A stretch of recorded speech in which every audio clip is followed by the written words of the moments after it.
Hey crafters, we're back for day 24 of the 30-day scrap challenge. Can you believe it? Today we're talking pocket scrapbooking. And I'm not sure if you dabble in scrapbooking or you just stick with card making, but I want to encourage you to think about maybe using your scraps to start a pocket scrapbook. So what do I mean by that? Basically, I'm referring to Stampin' Up's line called Memories and More. They currently have one album, and these albums are size 6x8. So they're very small and they're manageable. So I've done one so far, and this one is, I'm a big tennis fan. And so I've been trying to attend as many professional tennis events and tournaments as I can. And this is just sort of my record of events. So what makes pocket scrapbooking so great is that you're basically just sliding in photos or cardstock or journaling boxes or magazine covers or whatever it is, maps, so that you can make a quick and easy scrapbook to sort of document, but also keep your memorabilia together. You can find more information about Memories and More on page 127 of the current annual catalog. I'll also post some links in the description below here on YouTube. But as of right now, the only album that they sell is this one that has a black binding on it. I love this little tab where you can label it. But this album is only $10, so it's a great bargain. And then inside the album, you'll want to buy some pages. These pages come in a pack of 12, and you get 5 different layouts, basically. So one is going to be like, one is going to be an open page like this.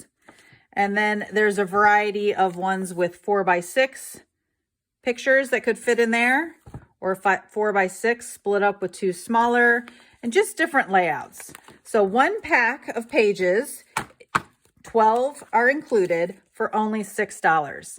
So I recommend probably getting at least 2 packs of pages to go in your album. So that's what we're going to be doing today. Before we get started, I just want to show you a little bit too about the cards that Stampin' Up sells. So every catalog, they have a variety of packs of cards. And I also store those in these plastic containers from the Container Store that are on wheels. So I have one in the bigger size and one in the smaller size. And so you can see here that they are, some of them are pre-designed with sentiments on it that can be used for either quick scrapbooking or quick card making. So 4x6, they could be journal boxes, they could just be background mats, they could be titles, it could be lots of different things, okay? And then there are also the smaller version like this. So I've been buying packs periodically and saving them so that when I go scrapbooking, I will have lots of different options to choose from. So this challenge is forcing me to start an album that I've been meaning to do for about 1.5 years now regarding my dog, Wilson. So we got her during COVID. She's about 1.5 years old.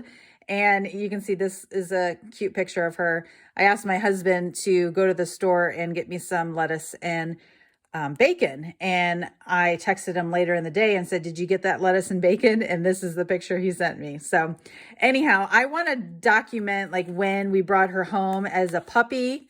This was like this was a picture before we got her. So you can see I've got lots of pictures, but I just haven't put them into an album. So that's going to be my challenge. I'm going to at least do the title page for this challenge. So one of the things I want to do is label her album. Wilson is her name.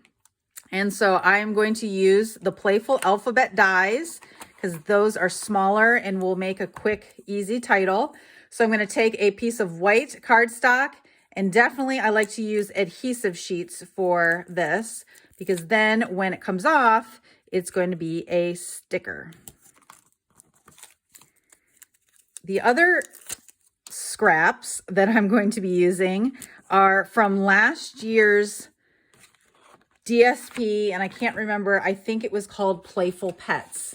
And I use a lot of that DSP, but I just went through my scrapbook or my scrap bin, and I found some pieces of little itty bitty leftovers from that pack. Now I do have a full pack because I've known in my mind that I was going to be doing this album and using this paper for it, but these are the scraps that I have ready to go.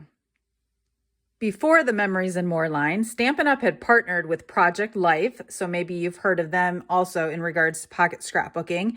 And back then we carried these dies, and I love these and will not get rid of these, but they're called Project Life cards and labels, and there are 2 dies that I used all the time. This one basically would cut down to the 4x6 size that you would need to slide into the insert. And then this one is a 2x3 inches. And why I think this is so helpful, I mean, obviously you could cut your paper down to 2x3, no problem. But when it comes to your photos, right, it helps to see if something is going to look good that way.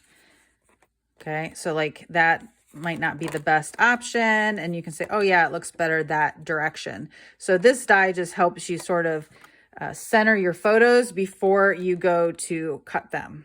Okay, so if you don't have these dies, you can just get some cards or get out your trimmer so that you can cut down your photos and your cardstock. Yay, I finished my first page. So I didn't have a whole lot of DSP to work with, but I managed to fit a piece here, that strip here. The welcome was in my sentiment bin, ready to go. And this heart was still sitting on my table back from day 13 challenge. So I was able to knock this out very quickly, and I'm really excited and motivated now to keep going. So I'm definitely going to use up these scraps before I pull in a new pack of paper, but hopefully this gave you some ideas of a quick and easy scrapbook that you can do and another way to use up your scraps.